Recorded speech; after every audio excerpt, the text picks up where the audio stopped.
Our first keynote of the summit is deeply familiar with a number of the issues that we've been talking about when it comes to drought, water, and how it affects our communities. It's also critical for Texas's rivers, streams, and wildlife. I'm delighted to introduce David Yoskowitz, who was recently appointed the Executive Director of the Texas Parks and Wildlife Department. That agency is responsible for stewarding and conserving the state's natural resources. David is a highly respected economist and has a focus on the natural environment and aquatic habitat. Before coming to Texas Parks and Wildlife, he was a senior executive director at the Hart Research Institute at Texas A&M Corpus Christi. He was also the founding endowed chair for socioeconomics there. You can read his full bio in our program and on the app, but let's give David a warm welcome.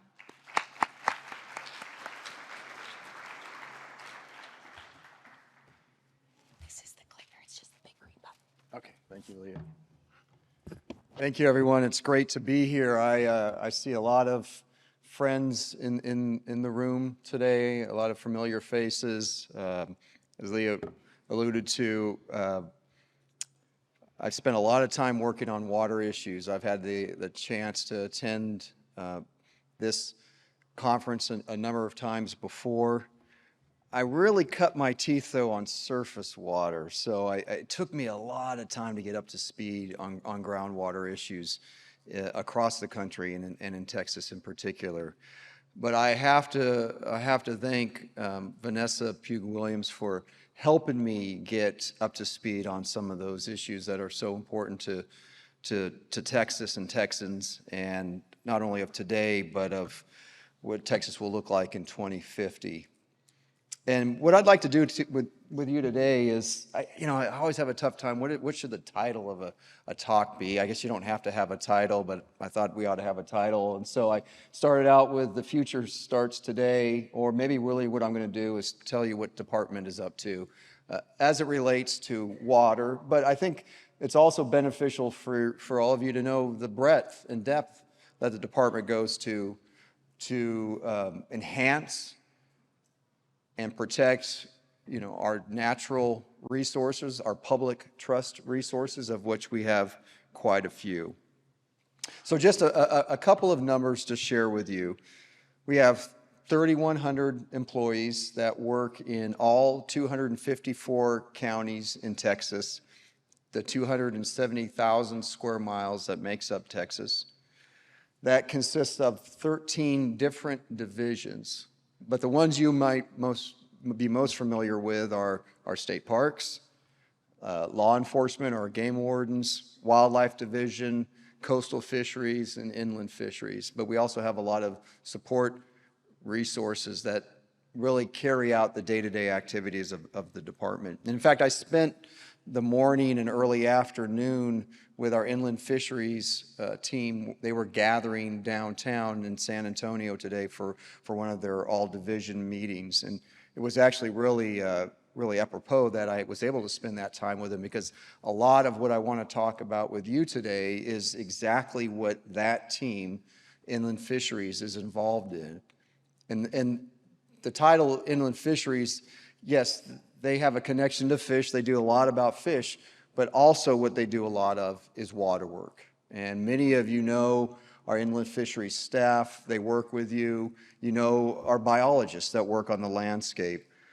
So I'm proud to be part of that team at the department. It's been about 9 months. I joined the department in mid-November. It's been a very fast 9 months. Jumped right into the legislative session, and away we went. I was very happy with what the team did this legislative session, and like many of you, with regards to water legislation, although sometimes it didn't get to where we wanted to, we had a very good session, including the Centennial Fund, which would be $1 billion put towards the acquisition and development of state parks going forward. And that will be a Proposition 14 come this November 7th. So yes, we are last, but first in your hearts on that one. I think, some of the things I want to bring you up to speed on as it relates to opportunities to be thinking about conservation, to be thinking about water in the space of conservation, are some things that you might already be aware of. But one of the things that came out of the meeting with Inland Fisheries today was the work, the habitat protection and conservation work that our Inland Fisheries team was doing around water. And we've been putting, over the last couple of years, more and more resources into water protection and conservation. And with my personal interests and my background in water, when I joined the department, I made it very clear to the commission and I made it very clear to the department that we were going to enhance the water work that we do at the department. We were going to accelerate that work, and that seems to be taking place even before I joined. So as an example, between fiscal year 21 and fiscal year 22, our expenditures on habitat protection and conservation increased 43%. Now, that sounds like a lot, and it's a great increase, and we continue to increase over this last fiscal year, but it's still only about $3.5 million put into those efforts around the state, just scratching the surface of what we know to be the need. Something else I want to bring you up to speed on is the Restore America's Wildlife Act. And many of you may be aware of this legislation that has been trying to work its way through Congress for a number of years. What that would mean to Texas is $57.4 million a year in habitat conservation and restoration work. And not all to be done by the department, to be done in part by the department, but more importantly with stakeholder groups across the state. That still has some more work to do. It's going to get a hearing, we expect, both on the Senate and the House side come this fall, and Texas is very involved in seeing that get passed. And we are lending our expertise to the group that is really at the point of seeing that legislation get through. So that's something that you all need to be kept aware of, because if that passes, that could mean a tremendous impact on the landscape. And of course, the challenge that we have at the department is thinking about the future, thinking about 2050 when there's 20 million more people in Texas that want to recreate. Okay? They want to be able to fish, they want to be able to hunt, they want to be able to kayak and bird watch, but they need places to do that. And so our role in the Centennial Fund can help with this, is to find those unique places for protection, those unique places for conservation. But 95% of the state is in private hands. So how do we work with landowners now in that conservation effort? How do we buffer and minimize land fragmentation, which leads to water fragmentation? So we have, out of the 95%, 20% of the private lands in Texas have some level of wildlife or ecological consultation with the department and a plan in place to mitigate impacts that they may be feeling from their neighbors, and mitigate impacts from variation in climate and changes in the environment.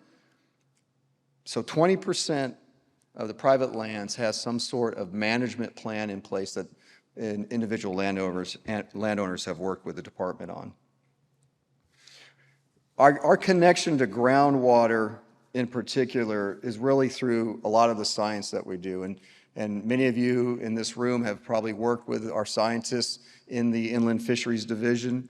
So it's that connection between the springs as they begin to show themselves on the surface where we really begin to jump in. So we've worked in San Marcos and Devils River. We've worked on the Edward Plateau with monitoring, temperature in rivers and streams. We've worked across the landscape to develop better conservation methods for private landowners. We do that through Texas Land Trust and Landowner Incentive Program, conservation easements, which we tried to increase that this last legislative session through our Farm and Ranch Lands conservation program. It only sits at $2 million biennium. That's not enough. We asked for $8 million more. We weren't able to get it this past session, but we're going to go back and fight for that. We also serve Edward Aquifer Habitat Conservation Plan, and a stakeholder in the science committees. We're with the regional planning groups. And I'm going to have a question for you after I finish today about what we could do more of to support the work that you do. So between now and in about 10 minutes or so, be thinking about what more the department could do to support groundwater conservation districts. And share that with me, because I had that question posed to me from my inland fisheries staff this morning.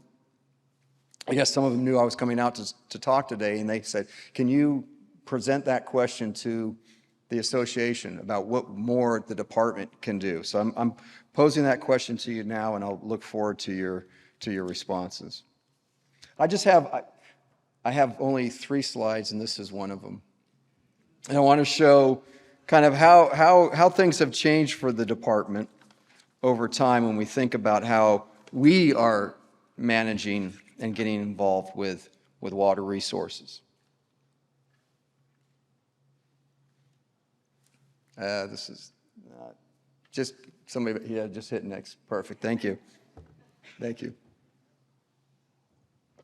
So this is one of the first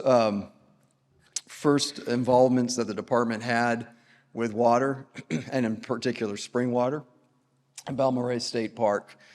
Back through the 30s and the 40s, the Civilian Conservation Corps was out there in far west Texas. Can I show of hands? How many people have been there? Show of hands. All right. All right. So you know those fish and what they do and how they take care of cleaning your skin and biting you all over the place. So you got to keep swimming to keep away from them. But the Civilian Conservation Corps, so the thinking then was, hey, here's a great water resource. Let's make a pool. Right? Well, they did a great job of making the pool. Okay? But that was the thinking back in the 30s and 40s of how you might take this resource and provide a public access, a recreational opportunity.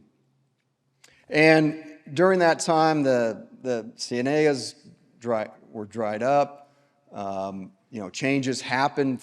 Things we thought began to think differently in the 90s.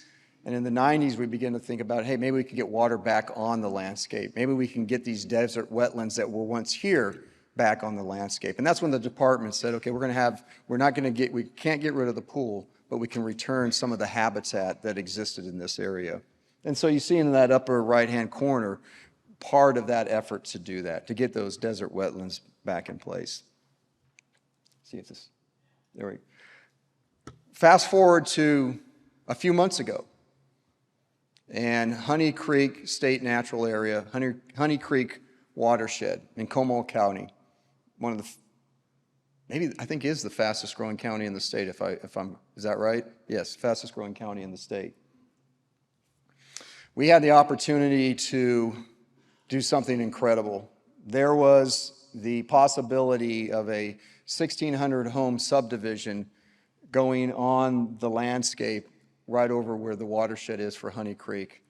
And for those of you who know, Honey Creek is an important, iconic stream that feeds into the Guadalupe River. But the habitat, the ecological characteristics of Honey Creek are nowhere else to be found in the state. So there was a 1,600 home development that was going to go in that kind of brown shaded area there called the Honey Creek Ranch. And Ronnie and Terry Urbanzik decided that, you know what, we want to do something different. And they talked with their kids, and they said, let's get together with the department of Texas Parks and Wildlife Department and see if we can't protect it and make it part of the state natural area. And so what they did, and over the last couple of years, we've been working with the Urbanziks and the Texas Nature Conservancy in Texas, the Nature Conservancy in Texas, and Texas Parks and Wildlife Foundation, along with a lot of other partners, because you can't do it alone, and to protect Honey Creek Ranch from any development going forward. There's going to be recreational opportunities. There's going to be a light footprint on the land, some camping, lots of hiking, but more importantly, it adds to the already 3/5 protected area of Honey Creek watershed. There's still a little bit more work to do, but a majority of that watershed is now protected with the addition of Honey Creek Ranch. So an incredible opportunity for the department, an incredible opportunity for the people of Comal County, for the state park, the state natural area. And this is where we are going, right? This is the kind of partnerships that we need to have. Working with private landowners that identify, hey, I have something special here, right? I have an important part of a watershed that needs protection. And so working with stakeholders across the spectrum, able to go out and protect that. And that's 515 acres, a critically important 515 acres.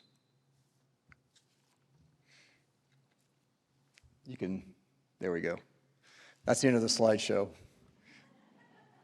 So where are we going? I want to leave a few minutes for questions. Where's the department going forward? As I said earlier, when I came on, I made it very clear that we needed to accelerate our involvement in water.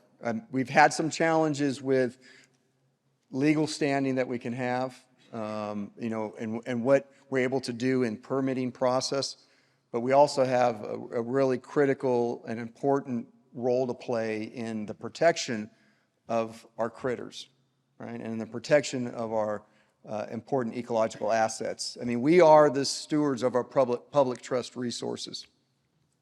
So the opportunities I see going for the department in the space of water, in a large part, could be influenced by RAWA, which I talked about earlier, and also the Centennial Fund, and the sporting goods sales tax that you all voted for just a handful of years ago, back in 2019. Those are game changers, right? Those pots of money are game changers, and it allows us to be strategic about land acquisition through voluntary measures in which to protect land from additional fragmentation, provide recreational opportunities, ecological uplift, and what is going to be more important now in the calculus of deciding on which land we want to protect and conserve is water. And so I've worked with the Parks Division and our Infrastructure Division to make sure that water now gets included more and more in that decision-making process of what we want to protect and where we want to protect it. We know that the majority of the population is going to grow out in that Texas Triangle and in the Valley. And a lot of our effort is going to be in that area, but we shouldn't forget about those unique opportunities that exist out in far west Texas, or up in the Panhandle, or over in far east Texas. Right? There's some ecological gems that exist out there that the department with its partners can protect, not only for today, but for future generations.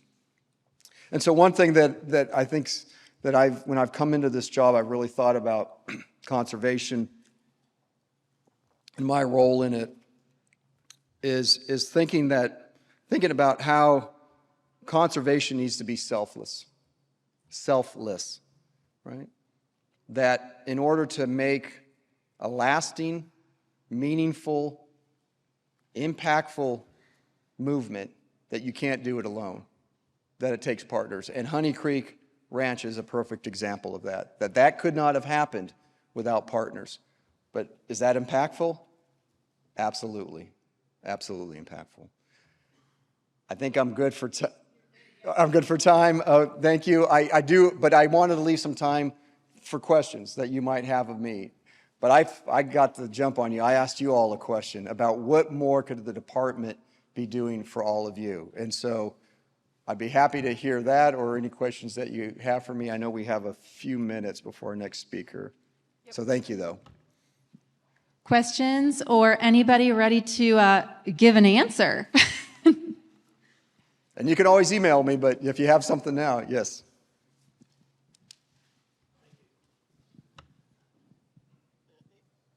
You have a wonderful resource with your employees who have regular contact with the public, and that's great.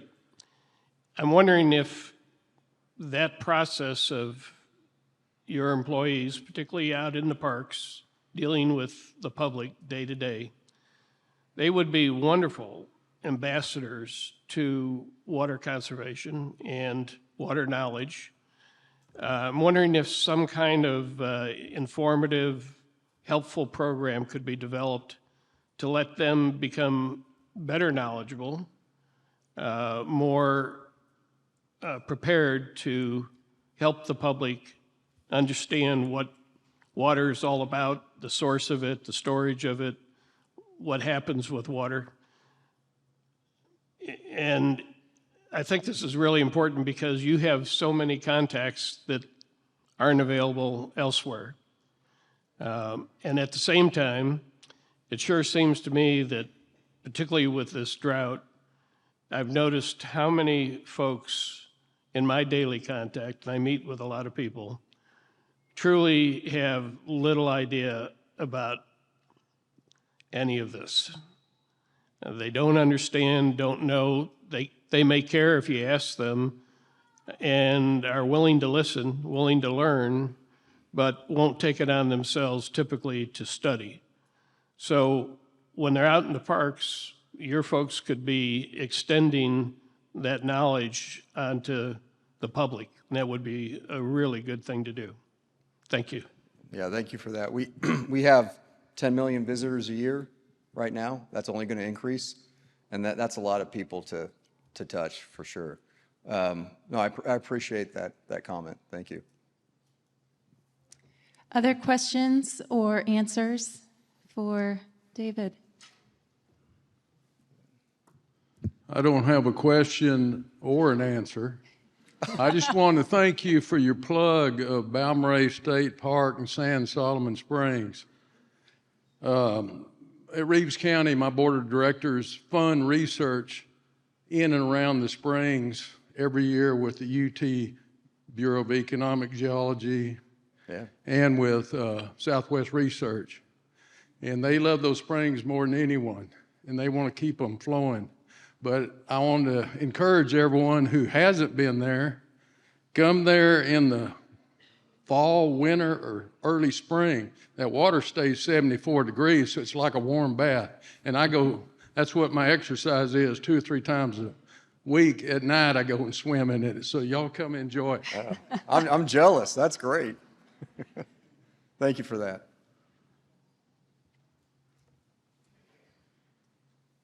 I just have a comment. I really would encourage you to engage with the groundwater districts from the groundwater perspective. You talk about preserving surface water flow and the springs. Well, they all originate from the aquifers. And you really have to look at that whole thing holistically and get involved in the aquifer side of things to be able to accomplish your goals. And particularly talking about what your inland fisheries people are doing. So I think that's just one big circle that you need to really include, maybe to a greater degree, the groundwater piece of that. Yeah, thank you for that. Anyone else? I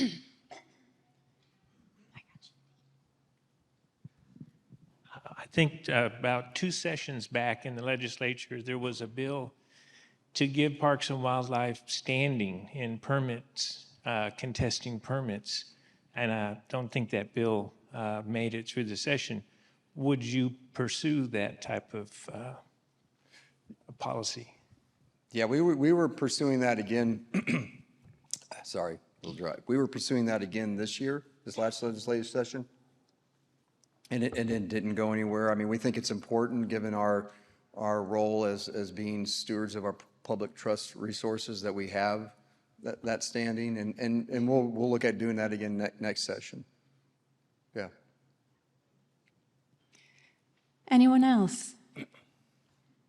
Hi, I'm curious if y'all have any ability to help with like century trees and stuff. I live in Northeast Bexar County and Schertz, and we're exploding in growth as well. I live on a private road, which is one of the few areas left that actually has century trees, and supposedly they're supposed to keep them up as they develop the roads and stuff around there, but like we had one at the corner of our street that went away completely, and now we have 40 acres of private land that's been sold for development, and I feel like perhaps there's something we can do, only because we are right by Crescent Bend Park, which is a bird conservancy essentially, but it's only being ran by the city of Schertz and Bexar County. So it's a small area relatively compared to other spots, but it's kind of a gem in that area that is not developed yet. So I didn't know if perhaps maybe around the tree, if y'all have something to do with trees at all, that could potentially be helpful. Well, I tell you what, why don't, after we're done here, I'm going to stay for the next speaker as well, but can you grab me? And Yeah. then we can dig into that a little bit more? Awesome, thank you. Okay, great. Thank you so much for being here, David. Let's give him a big round of applause.